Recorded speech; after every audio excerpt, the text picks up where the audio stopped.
Hello, everyone. Welcome to the Grieving Girl podcast. It's me, Bonnie, your host. And today we've got a very special guest, my childhood friend, Alyssa. Hello. Here she is. Thank you for having me. Thank you for filling out a form to talk about your feelings with me. Of course. Because I really wasn't sure how this was all going to go. And I was like, does anyone want to join me on my grieving girl couch to talk about life? I saw you post about the form and I was like, I'm just going to text her. And I was like, no, I'm not.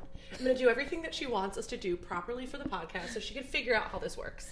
So I filled it out and texted you. Yes. And I was like, fierce. We love that someone's like, get me on there. Let's chat. Because no one talks about their feelings and no one talks about their feelings surrounding grief and loss. Mm-hmm. So I'm happy you're here.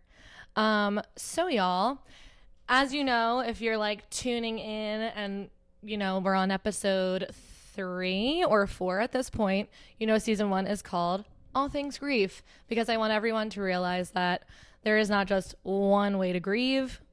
Number 1, grief is not linear for anyone.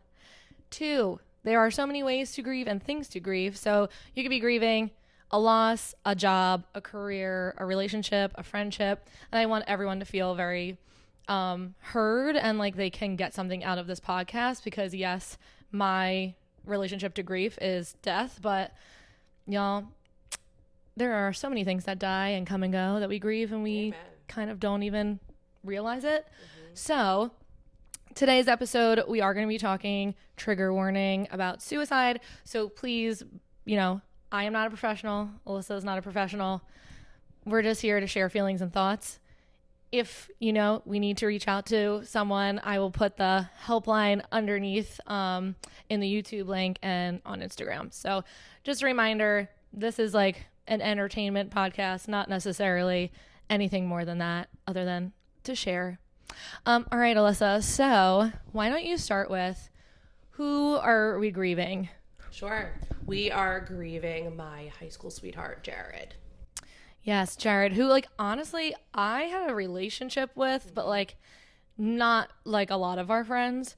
So I actually might ask you a lot of questions just because I don't think we've ever really talked about it. I know I was there for you in high school, but also we were children. How old were we? I was 16. Yeah. We were 16. Yeah. Sorry, can you hear me better now? Yeah, there it is. Okay. There it is. So 16, which is too young to lose anybody, especially in such a traumatic way. Yeah. Obviously out of nowhere. Yeah. So I don't know how much you want to share. I mean, I'm good with sharing. Yeah. I feel like it's been 17 years now. Isn't that insane? And just to already get dark.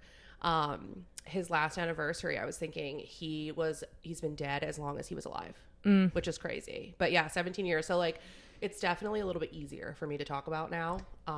Yeah. But I still have times where it's for his anniversary and things, sometimes I just request off work for that day, no matter what. Cause I'm I might be perfectly fine. I might be a basket case. Right. So yeah. So I have no problem talking about it, really. Yeah. And I think this is also, it's interesting for me because I have not necessarily, Jared was my friend, but he was more of an acquaintance. Sure.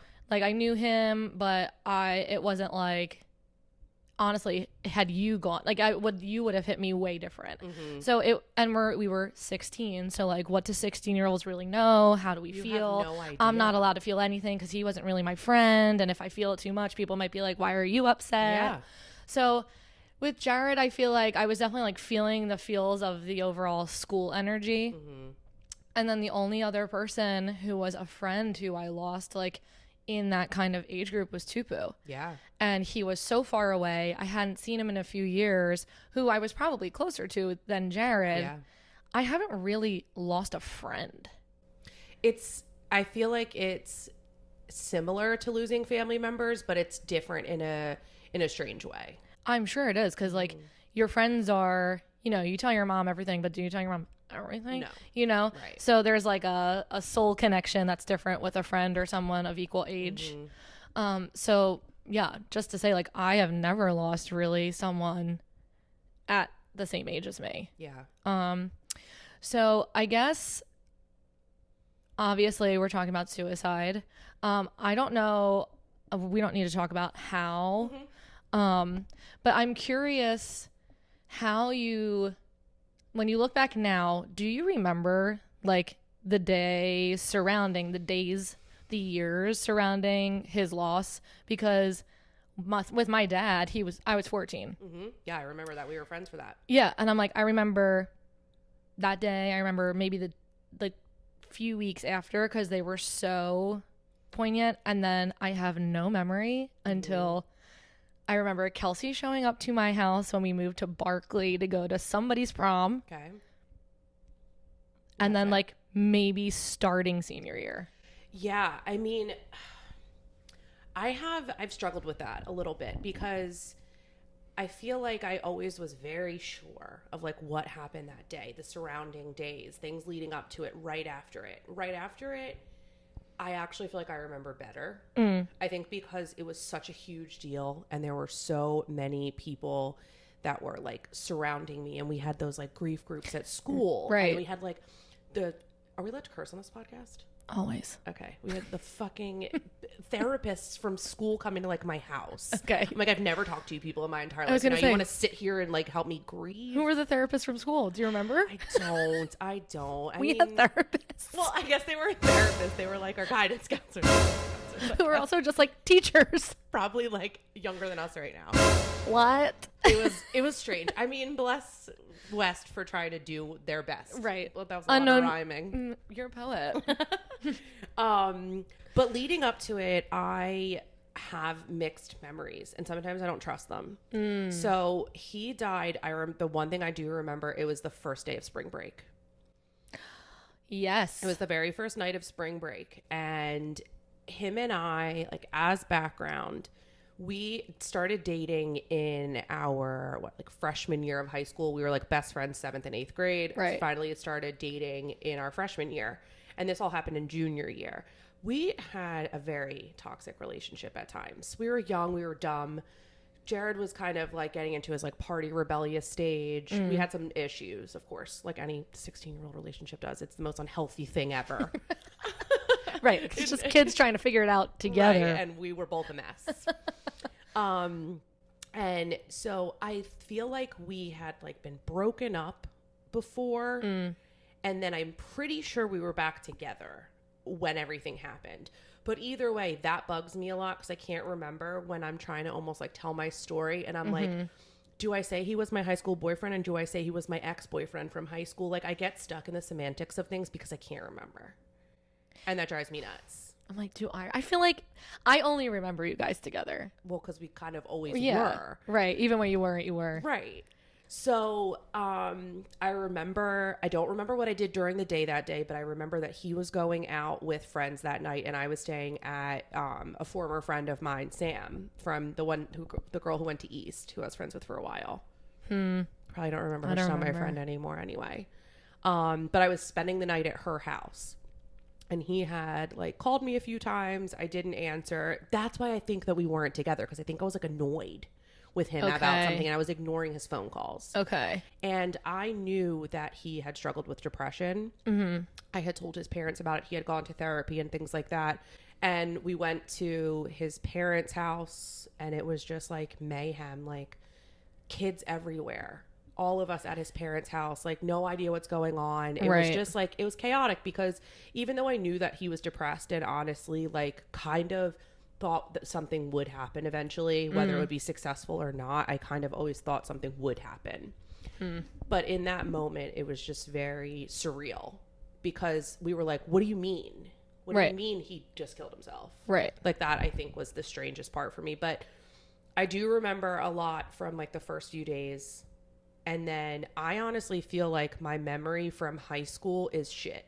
You're right. I don't remember a lot of things. Like you were saying, like after your dad and stuff. Like I just think like our brain, like, I don't know if it's like protection or what, but I think it's probably a mix, because, you know, your frontal lobe is like not actually formed until you're like 20 something. Yeah.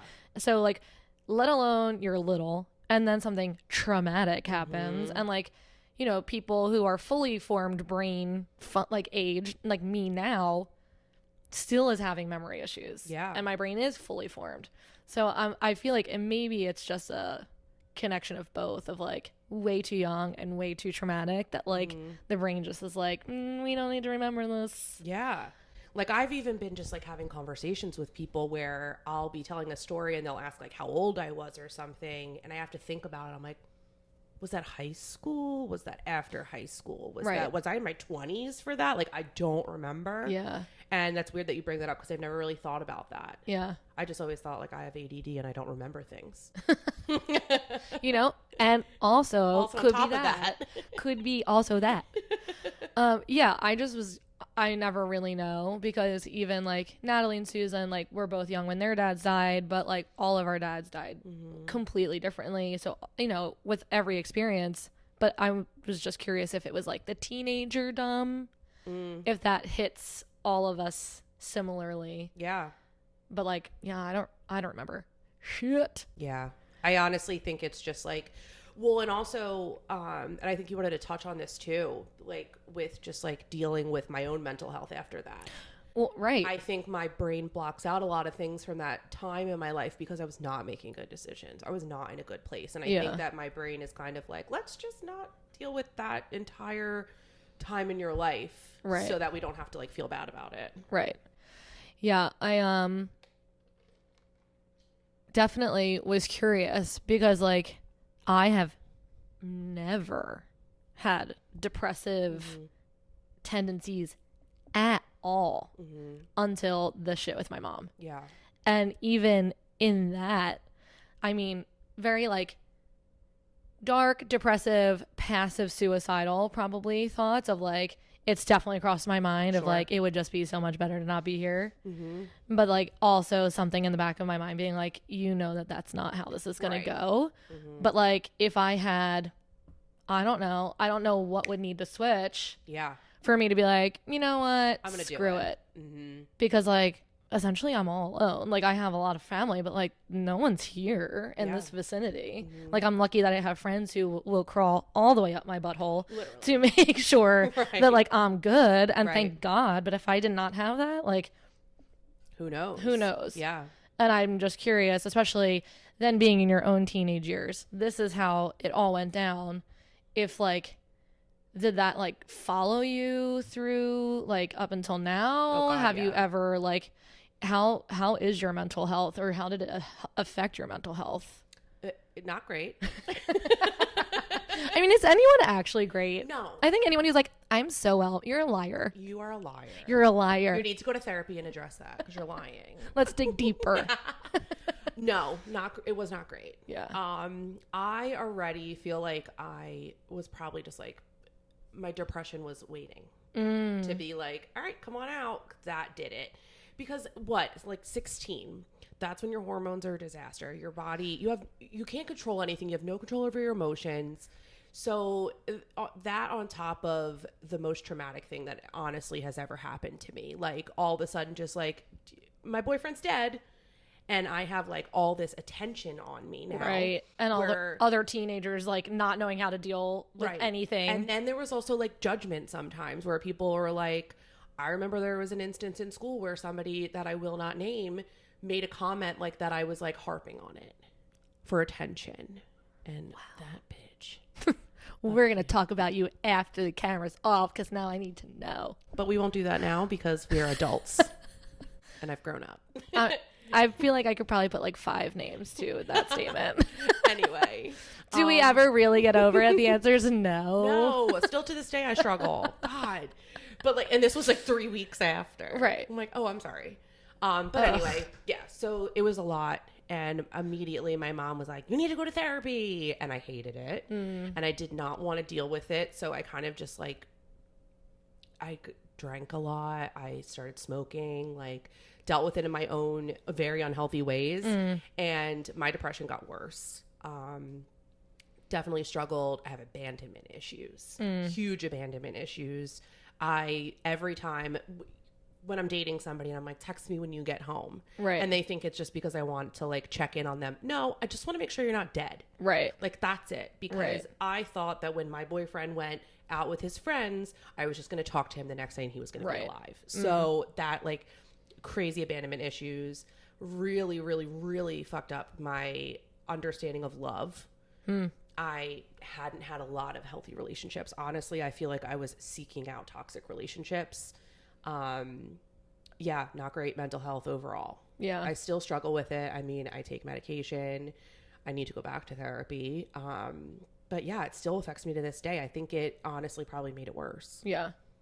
Yeah, that's interesting. Like, I feel like it was waiting because I'm obviously you would never be able to predict, like, had this life instance like not happened. You can't predict if it would have been the way your life trajectory would have gone or not. But like, I just wonder if it would have been a little easier. Right. If it wouldn't have been maybe as severe. Right. But like, that's fucking life. Yeah. Right. And it's just, again, back to being so young, you don't know how to process it. Right. And I think even if it happened to me later in life, like in my 20s or even just like after I was 18, I think it still would have been really, really difficult because suicide's just its own different beast. Right. But I think that I might have been able to cope with it differently because I would have understood how to cope with it. Right.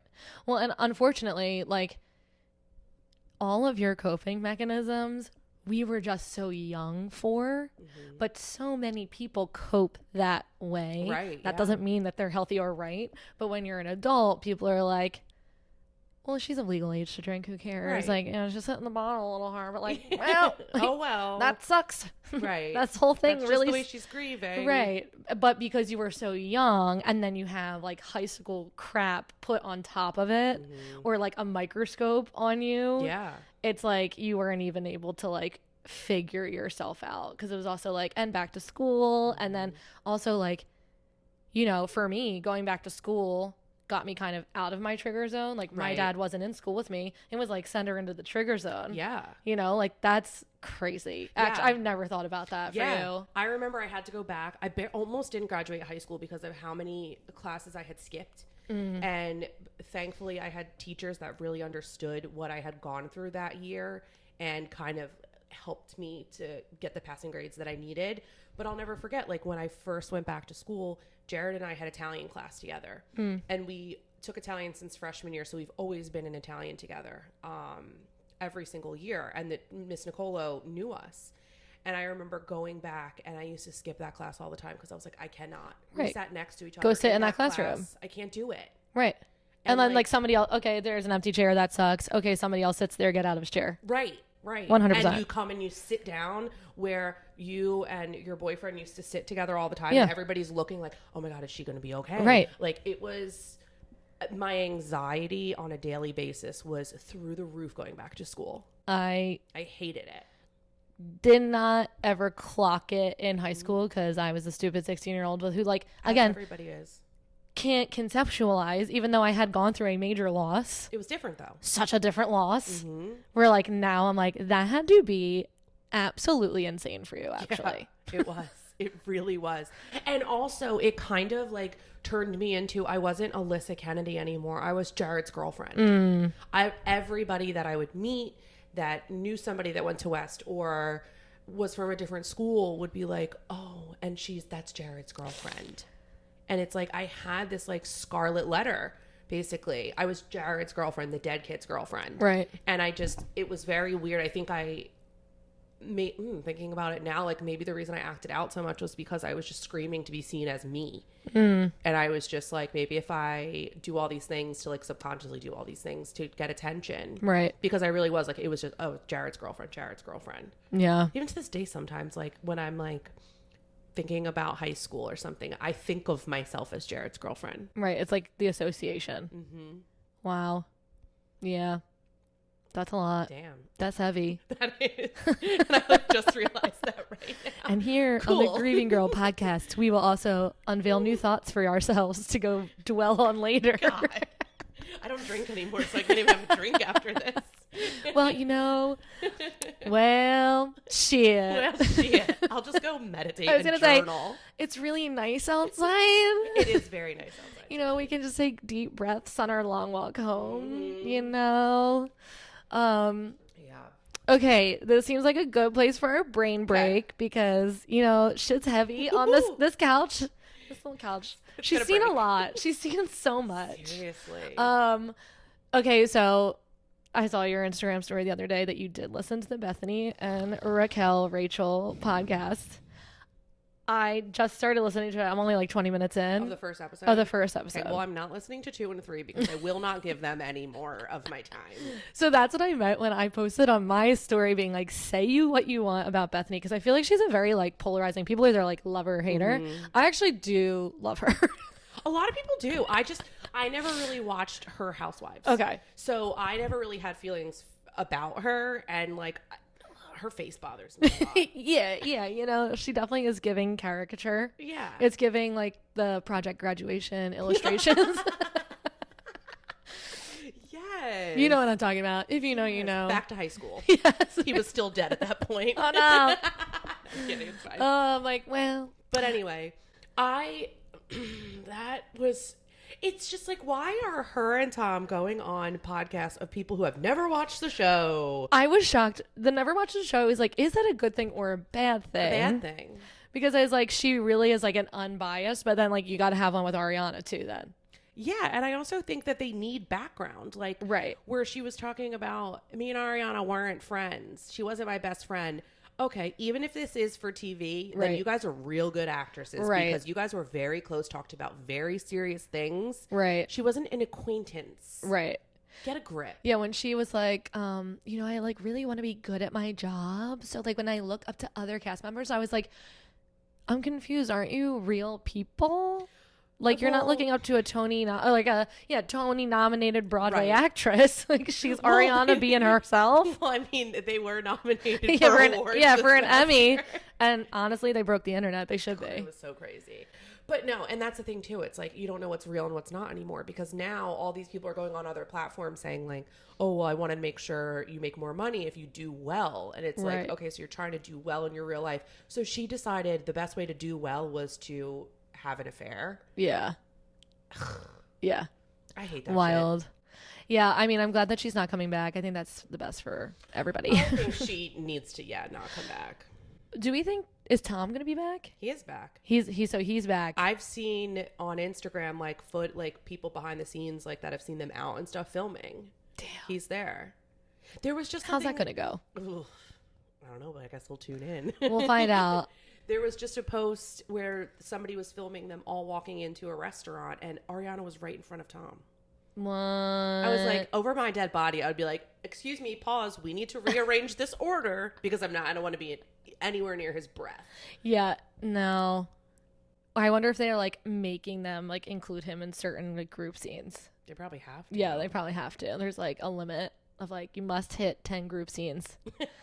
And like, they're like no more than 10. God, I can't wait to see how it all unfolds. Yeah, I just thought Bethany was like, I was like, there's the genius move. Her podcast, like how many people are really listening to it? And now she just spiked them up all by exploiting Rachel. And she made it 3 parts. Yes. So you got to come back again and again. I said, I'm not listening. I'll just get the updates online. Yeah. I can't stand Raquel. Yeah. And I won't call her Rachel. So when everything first happened and we found out her real name was Rachel, I was like, I'm not calling her Raquel. Her name's Rachel. And now she's like, I want to be called Rachel. I'm reclaiming it. I'm like, no, Raquel. Yeah. You don't get to just change it again. We know who you are. Yeah, truly. We see you, Rachel, Raquel. You can't just like reinvent yourself. Truly. Yeah, that shit's wild. I wonder when the next season starts. Hopefully soon. Yeah, they're not gonna make us wait that long. No, they can't. It's Bravo. They shell it out quick. Yeah. Well, the Bravo universe. Honestly, I've thought about starting a podcast about Bravo because it's literally all I think about. You should, and you could call it "It's Literally All I Think About," a Bravo podcast. It's all I think there it is. Anybody can buy a microphone and talk about whatever they want. I said I'm going to see how I sound on Bonnie's podcast, and that'll be my decision maker. You 100% should. Okay. Okay. So let's go back into our second half. So we kind of talked on the 2 points that I was curious about. But in talking about all this like high school kind of like surrounding, more so of the grief that you were going through, and I mean, from the outside, like I was involved in my own stuff. I feel like at that point we kind of like we're not as close as we were when we were like younger. friends, yeah, like we were friends, but like, you know, high and by in the hallways. Yeah. Did you watch 13 Reasons Why? No. Okay. I was Absolutely curious. not. Okay. Because I'm hearing you, and literally that's all I'm thinking about is that show and how, I mean, honestly, I'm like, could you get through it? I feel like maybe if you didn't watch like the first. So I know that there's a scene. Yeah, the one that's, scene's like really tough. Yeah. And first I was like, I don't really think I'm interested in watching all the trauma. You're like, that's I going literally on. lived it. Yeah, right. literally. And then I heard that there's like a really triggering scene, and I was like, no, Yeah. I'm not gonna do it. Yeah, I just keep thinking about like being the person who's sitting in the classroom, and it feels like it's spinning. Mm-hmm. Yeah, and that's like, how I felt. Honestly, probably just like a lack of compassion from like other 16 or 17-year-olds, and how They that like didn't needed know to better. 100%. But like also teen suicide, I feel like is like the rates are so high, especially in Cherry Hill. I don't know how it is now, but like when we were younger, it was like it seemed like somebody every year Yeah. for a while. And it was just say like all the time, like, I do not want to have children and raise them in Cherry Hill schools. Like, I don't know what it is. There's a black cloud over that town, and even outside of suicide, Yeah. there's just a lot of death. Yeah, I don't know what it is about Cherry Hill, but it's crazy because I'm like, so hey, high schools, like it's like a thing for teenagers, and we need to like put mental health like in the curriculum. Seriously. I don't know if that's like we need to talk about suicide, but like, you know, health class, we don't need to be like learning. We don't need to learn about gonorrhea, okay? No. You're gonna get it if you're doing weird shit. Right. Or we can make it a week's worth. I was going to say, or we could still cover it and just not have it be a month. Right. We don't need to just like, do I need to know all the things I learned in health class? No. No, the answer is no, and you didn't scare me from doing anything I was going to do anyway. Literally, okay? we all did it anyway. If that was the goal, it didn't work. Right. So maybe we should take that time and like put it towards something important.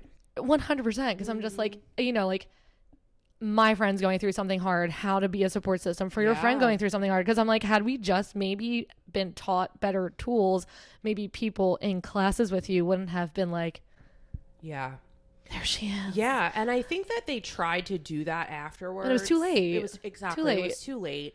And with mental health in school too, I think that would definitely be beneficial. But I also think mental health in general, especially when it comes to men and boys, because I feel like as a society, obviously things are getting a little bit better where men are talking about their feelings more, going to therapy, things like that.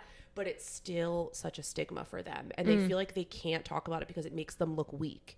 And I think had Jared felt as though he could go to his friends about it, I mean, he would come to me about it, but it was very difficult for us to talk about because like I loved that person and he was telling me things that were hard to hear. Right. So I tried to be as good of a support system as I could, but it was also very hard. So I feel like if young boys felt as though it was okay right to not be okay and to talk about things, I think that would be really helpful because the thing that kind of like I don't think it's what brought on the actual suicide, but an incident that happened right before it was so dumb. And if he would have just felt as though he could have like, I don't know, talked about something, maybe it wouldn't have happened. Right. But who knows? It's like you have no, like you were saying in the beginning, you have no idea what it would take to actually bring you to do that. Right. And it was the stupidest, dumbest little thing. And I think that because he had never talked about his mental health before, really, that a small thing triggered it. Right. Because he was like so overwhelmed and he was just like, you know what, enough. Right. Yeah, it's just, I'm like, oh, how do we help young children just, you know? By doing things like this. Yeah. By talking about it out loud, I think, honestly, because there are so many different platforms that people use now. Everything is digital. Right. Everybody's on the internet, listening to podcasts, watching YouTube, things like that. And I think if people see other people talking about it and realizing like, oh, hey, I'm not the only person that feels like that, I think that's probably one of the best ways to get the message out that you should talk about your mental health. Yeah. Because it's not a joke. Right. And it's okay to feel weird sometimes. It's okay to have Or- a bad day. every day. Yeah, literally. Sometimes I don't feel good any day. Yeah, like, Medication. literally, I was in a grief writing group this week, and the like guest speaker was like, and you know what? Medication's amazing, and sometimes you need to lean into that. And it's like, it's Truly. true. Like, Mm-hmm. I mean, it was not for me. I was feeling weird. I was actually kind of like, I felt this thing of like, I want to cry and I can't cry, and that makes me Oh my feel God, yeah. weird because I'm Mhm. such a feeler. Yes. But aren't you a Cancer too? No, you're not. Cancer rising. I'm very cancery though. Yeah, because I'm a Cancer. I'm very emotional, and Yeah. I take Lexapro, and I don't cry. That's what I was thinking. Oh, and you I was don't like, cry. I am upset. I want to cry and I like couldn't. You'll be able to eventually. You will. There are things that sometimes, if it's bad enough, like when me and I found out my ex-boyfriend was cheating. Oh God, I cried so much, and I'm like, I thought the Lexapro was supposed to make You're this like, easier. He broke through the wall. He My did. sister and I call it the wall. It is the wall. Yeah. And that's why coming into this today, I was like, I'm not going to probably cry or anything because of Lexapro. Thanks, Lexapro. Thank you. This is an ad. If you don't want to cry, ask your doctor for Lexapro. Yeah. 100%. There's, we got to talk about this more, which is literally why we're here. Yep. So, I feel like this was a good episode. I feel like, just a reminder to everybody, like, everyone's going through something, right? Like, I just keep thinking about myself in high school, and I'm like, I could have been there for you more. And I mean, yeah, we were like acquaintances at that point coming through the hallways, but like that shouldn't have stopped me from being like, hey girl, how you doing today? Yeah. Or like noticing someone's going through a hard time, or things have shifted, and like I could clock that you were like not well, but Yeah. also like, is that a normal high school thing? Is that a grieving And thing? then Whatever. you feel like, is it your place to say something? Right, because like, Yeah. I'm not that friend anymore. So just like Check in on your friends. check in on your friends, check in on your people, even people you're like, I don't know if this is gonna be received well, but like at least you can say, I just want to see how you were doing.